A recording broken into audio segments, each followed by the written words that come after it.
আল্লাহ ছাড়া প্রথম ইলাহ হলো আপনার নফস। আপনার আমার ভিতরে যে একটা আত্মা নফস আছে, এটা একটা ইলাহ। এখানে বসে বসে আপনাকে ডিরেকশন দেয়, আল্লাহ বিরোধী কাজ করতে উদ্বুদ্ধ করে আপনাকে। কথা ঠিক কিনা?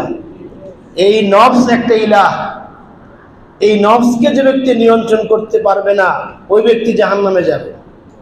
সূরা জারিয়াত আল্লাহ বলতেছেন, فَأَمَّا مَنْ طَغَى وَآثَرَ الْحَيَاةَ الدُّنْيَا فَإِنَّ الْجَحِيمَ هِيَ الْمَأْوَى। যে ব্যক্তি নফসের খায়েশ মেটাতে গিয়ে, নফসের স্বাদকে সে পরিপূর্ণ করতে গিয়ে সেই সন্ত্রাসী হয়ে গেল, তগা হয়ে গেল, অর্থাৎ সে বিদ্রোহ হয়ে গেল। ওয়াসারাল হায়াতুদ দুনিয়া, দুনিয়ার জীবনটাকে সে একমাত্র অবলম্বন মনে করলো।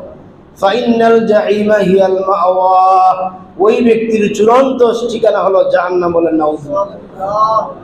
যেই ইলাহকে আল্লাহ তাআলা অস্বীকার করতে বলেছেন, সেই নফস হলো একটা ইলাহ।